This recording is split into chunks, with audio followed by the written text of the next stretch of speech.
नमस्कार आपनालोक सकलोके पुनर्बार स्वागतम नास्माई मजिद बंधुসকল बलगते चाওক আজি 9টা গুৰুত্বপূৰ্ণ খবৰ।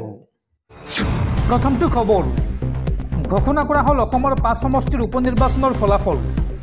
ৰাজ্যৰ 5 সমষ্টিৰ উপনিৰ্বাচনত ধলিত ছাত হল কংগ্ৰেছ। 5-0ৰে ক্লিন সুইপ কৰিলে বিজেপি মিত্ৰজোঁটে। 5 সমষ্টিৰ উপনিৰ্বাচনত 5টাতে জয়ী হৈছে বিজেপি মিত্ৰজোঁটে। राज्यर 5 समष्टिर उपनिर्वाचन धूलित छात हल कংগ্ৰেছ। राज्यर 5 समष्टिर उपनिर्वाचन बेयाকৈ मुख देखा खाले कংগ্ৰেছ दले। 5 समष्टिर उपनिर्वाचन 5टाते जयी होइसे বিজেপি मित्रजोঁটৰ प्रार्थी। सामगुरी बिहाली सिडली बङाइगाঁও और ढलाईत बृहৎ जय বিজেপি मित्रजोঁটৰ। सामगुरीत कংগ্ৰেছ प्रार्थी तानजिन हुसैनक परास्त करि जयी हल বিজেপি प्रार्थी दीप्लु रंजन शर्मा।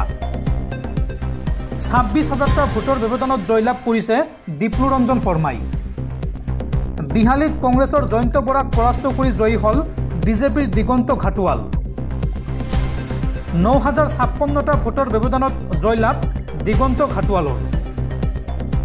মুঠ 50,947টা ভোট লাভ কৰিছে বিজেপিৰ দিগন্ত ঘাটোৱালে। আৰু বঙাইগাঁও সমষ্টিত কংগ্ৰেছ প্ৰাৰ্থী ব্ৰজেনজিৎ সিনহাক পৰাস্ত কৰি জয়ী হল অগপৰ দীপ্তিময় চৌধুৰী। 34,499টা ভোটৰ ব্যৱধানত জয়লাভ কৰে অগপৰ প্ৰাৰ্থী দীপ্তিময় চৌধুৰী। মুঠ 73,843টা ভোট লাভ কৰিলে অগপৰ প্ৰাৰ্থী দীপ্তিময় চৌধুৰীয়ে।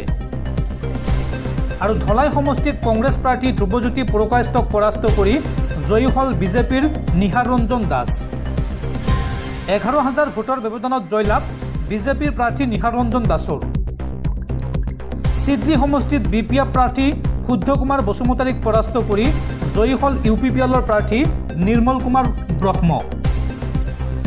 37,016টা ভোটৰ ব্যৱধানত জয়লাভ কৰে ইউপিপিএলৰ প্ৰাৰ্থী নিৰ্মল কুমাৰ ব্ৰহ্ম। পৰৱৰ্তী খবৰ অসমৰ 5 সমষ্টিৰ উপনিৰ্বাচনৰ ফলাফল ঘোষণাৰ পিছতে কংগ্ৰেছক খুৰদাৰ সমালোচনা বিধায়ক অখিল গগৈ। অখিল গগৈয়ে এই সন্দৰ্ভত কয় যে গৌৰৱ গগৈ আৰু ভূপেন বৰাৰ কাজিয়াৰ বাবে 5টা সমষ্টিত বিজেপি জিকিল। কংগ্ৰেছৰ অহংকাৰৰ বাবে অসমত বিজেপিৰ জয়লাভ আৰু 2026ত আমি আকৌ এক হ'ব লাগিব, এই মন্তব্য বিধায়ক অখিল গগৈ। বিৰোধীয়ে একেলগে নিৰ্বাচন খেলা হলে 4টা সমষ্টি আমি পালোহেঁতেন, এই মন্তব্য বিধায়ক অখিল গগৈৰ। অখিল গগৈয়ে এই সন্দৰ্ভত কয় যে কংগ্ৰেছে 5টা সমষ্টিত জয়ী হ'ম বুলি ভাবি বিৰোধী ঐক্যমঞ্চ ভাঙি পেলালে। কংগ্ৰেছৰ অহংকাৰৰ বাবে অসমত বিজেপিয়ে অগ্ৰগতি লাভ কৰিছে। য'তে কংগ্ৰেছে অকলে বিজেপিৰ বিৰুদ্ধে নিৰ্বাচন খেলিছে তাতেই হাৰিছে। গৌৰৱ গগৈ আৰু ভূপেন বৰাৰ কাজিয়াৰ বাবে 5টা সমষ্টিত বিজেপিক জিকাই দিলে। আজিৰ ফলাফলৰ পৰা এটাই শিক্ষা ল'ব লাগিব যে আমি 2026ত আকৌ এক হ'ব লাগিব। গৌৰৱ গগৈ অহংকাৰত আজি এইটো ডাঙৰ আঘাত। ৰাজ্যৰ 5 সমষ্টিৰ ফলাফলৰ পিছতে কংগ্ৰেছক এইদৰে সমালোচনা বিধায়ক অখিল গগৈৰ। পৰৱৰ্তী খবৰ ৱাইনাডত ইতিহাস ৰচিলে কংগ্ৰেছ নেত্ৰী প্ৰিয়ংকা গান্ধীয়ে। প্ৰায় 4 লাখৰো অধিক ভোটৰ ব্যৱধানত জয়লাভ কংগ্ৰেছ নেত্ৰী প্ৰিয়ংকা গান্ধীৰ। আৰু এই বৃহৎ মতদানৰ পিছতেই ৱাইনাডৰ জনতাক ধন্যবাদ কংগ্ৰেছ নেত্ৰী প্ৰিয়ংকা গান্ধীৰ। ৱাইনাডত এইবাৰ ইতিহাস ৰচিলে কংগ্ৰেছ নেত্ৰী প্ৰিয়ংকা গান্ধীয়ে। প্ৰায় 4 লাখ ভোটৰ ব্যৱধানত বিজয় নিশ্চিত প্ৰিয়ংকা গান্ধীৰ। এই বৃহৎ মতদানৰ পিছতেই কংগ্ৰেছ নেত্ৰীগৰাকীৰ টুইট, ৱাইনাডৰ জনতাক ধন্যবাদ, এই মন্তব্য প্ৰিয়ংকা গান্ধীৰ। আৰু জনতাৰ সমস্যাক উচ্চস্তৰৰ সদনত উত্থাপন কৰিব বুলি ক'লে কংগ্ৰেছ নেত্ৰীগৰাকীয়ে। দৰ্শকসকল আৰু বহুতো গুৰুত্বপূৰ্ণ খবৰ আছে, তাৰ আগতে আপোনাক জনাওঁ যে যদি আপুনি এতিয়ালৈকে এইটো ভিডিঅ'ত লাইক কৰা নাই তেন্তে এতিয়াই ভিডিঅ'টোত লাইক কৰি দিয়ক। আৰু এনেকুৱা ধৰণৰ ভিডিঅ'সমূহ নিতৌ চাবলৈ চেনেলটো ছাবস্ক্ৰাইব কৰি কাষত থকা বেল আইকনটো প্ৰেছ কৰি ৰাখক। পৰৱৰ্তী খবৰ পাঞ্জাৱত ধূলিত ছাত বিজেপি। পাঞ্জাৱৰ উপনিৰ্বাচনত বৃহৎ জয় আম আদমি পাৰ্টীৰ। এখনো আসন নাপালে বিজেপিয়ে। পাঞ্জাৱত এইবাৰ ধূলিত ছাত বিজেপি। পাঞ্জাৱত বৃহৎ জয় আম আদমি পাৰ্টীৰ। 4টা সমষ্টিৰ ভিতৰত তিনিটা সমষ্টিতে জয়লাভ আম আদমি পাৰ্টিৰ আৰু এটা সমষ্টিত জয়লাভ কংগ্ৰেছৰ এটা সমষ্টিও নাপালে বিজেপিয়ে পাঞ্জাবৰ উপনিৰ্বাচনত এখনো আসন নাপালে বিজেপিয়ে পৰৱৰ্তী খবৰ দ্বিতীয় ঘৰ হিচাপে গণ্য কৰা ঝাৰখণ্ডত অখাৰ অসমৰ মুখ্যমন্ত্ৰী হিমন্ত বিশ্ব শৰ্মাৰ প্ৰচাৰ চৰকাৰ গঠনৰ দিশে বিৰোধী ঐক্য মঞ্চ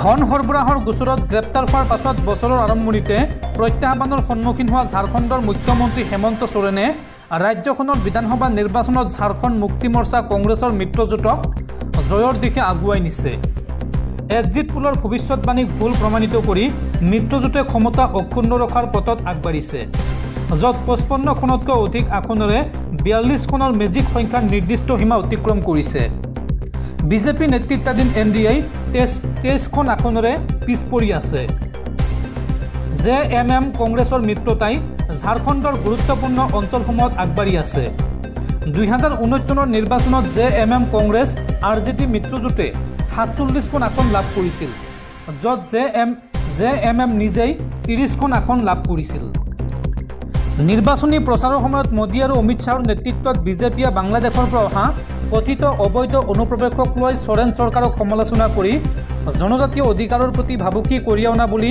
সমালোচনা কৰে ইয়াৰ প্ৰত্যুত্তৰত জেএমএমই মুখ্যমন্ত্ৰী মাজ্জা সন্মান যোজনাৰ দৰে নিজৰ কল্যাণমূলক পদক্ষেপত গুৰুত্ব আৰোপ কৰে য'ত যোগ্য মহিলাক প্ৰতি মাহে 1000 টকা প্ৰদান কৰা হয় মহিলাৰ কল্যাণৰ ওপৰত এই মনোনিৱেশ সম্ভৱতঃ জেএমএমক মহিলা ভোটাৰৰ পৰা শক্তিশালী সমৰ্থন লাভ কৰাত সহায় কৰিছিল 81টা সমষ্টিৰ ভিতৰত 68টা সমষ্টিত মহিলাৰ ভোটদানৰ হাৰ অধিক হৈছিল ঝাৰখণ্ডত বিজেপিৰ সহপ্ৰভাৰী হিচাপে আছিল অসমৰ মুখ্যমন্ত্ৰী হিমন্ত বিশ্ব শৰ্মাই ঝাৰখণ্ডক নিজৰ দ্বিতীয় ঘৰ হিচাপে গণ্য কৰে বুলি মন্তব্য কৰিছিল নিৰ্বাচনী প্ৰচাৰৰ সময়ত লগতে হিমন্ত বিশ্ব শৰ্মাই ইখনৰ পাছত সিখন জনসভা আৰু ৰেলী সম্বোধন কৰিছিল কিন্তু তৎসত্ত্বেও সকলো হিমন্তৰ নীতিক নিষ্প্ৰভ কৰি ঝাৰখণ্ডত বিৰোধীৰ উত্থান হ'ল পৰৱৰ্তী খবৰ ইনষ্টাগ্ৰামত ফলোৱাৰ 56 লাখ কিন্তু নিৰ্বাচনত ভোট পালে মাত্ৰ 103টা এইগৰাকী অভিনেতা এজাজ খানে মহাৰাষ্ট্ৰৰ নিৰ্বাচনত প্ৰতিদ্বন্দ্বিতা কৰি ভোট পালে মাত্ৰ 103টা অথচ তেওঁৰ ইনষ্টাগ্ৰামত ফলোৱাৰ্ছৰ সংখ্যা হৈছে 56 লাখ কথাই কথাই তেওঁ কয় 1 নম্বৰ অথচ নিৰ্বাচনী যুঁজত নামি শেষৰ ফালেৰেহে 1 নম্বৰ হ'বলৈ সক্ষম হ'ল নিৰ্বাচনী যুঁজত নামি নাকুনি কানুনি খাইছে প্ৰাক্তন বিগ বছ প্ৰতিযোগী এজাজ খানে ইনষ্টাগ্ৰামত তেওঁৰ অনুৰাগীৰ সংখ্যা 56 লাখতকৈও বেছি ফেন পেজতো আছে কেইবা লাখ ফলোৱাৰ্ছ অথচ মহাৰাষ্ট্ৰত বিধানসভা নিৰ্বাচনত প্ৰতিদ্বন্দ্বিতা কৰি লাজ লগা ভোট পাইছে এজাজ খানে এজাজে এইবাৰ নিৰ্বাচনত লাভ কৰিছে 103টা ভোট ইয়াৰ মাজতে এজাজৰ পৰিয়ালৰ সংখ্যাই 70তকৈ অধিক ভোট দিছে নিৰ্বাচন কমিছনৰ ৱেবছাইটৰ তথ্য অনুসৰি ভাৰচুবা আসনত 46,619টা ভোট লাভ কৰি আগুৱাইছে শিৱসেনা ইউবিটিৰ প্ৰাৰ্থী হাৰুণ খান ভাৰচুবা আসনত 747জন ভোটাৰে নোটা বাছি লোৱাৰ বিপৰীতে এজাজে পাইছে মাত্ৰ 103টা ভোট উল্লেখযোগ্য যে এই সমষ্টিটোত ভোটদানৰ হাৰ হৈছে 51.2%। 5.6 মিলিয়নতকৈ বেছি ইনষ্টাগ্ৰাম ফলোৱাৰ্ছ থকা সামাজিক মাধ্যমত নিজকে ষ্টাৰ বুলি কোৱা এজাজে 103টা ভোট পোৱাৰ পাছতে সামাজিক মাধ্যমত এতিয়া মিমৰ বন্যা বৈছে চলিছে ঠাট্টা মস্কৰাও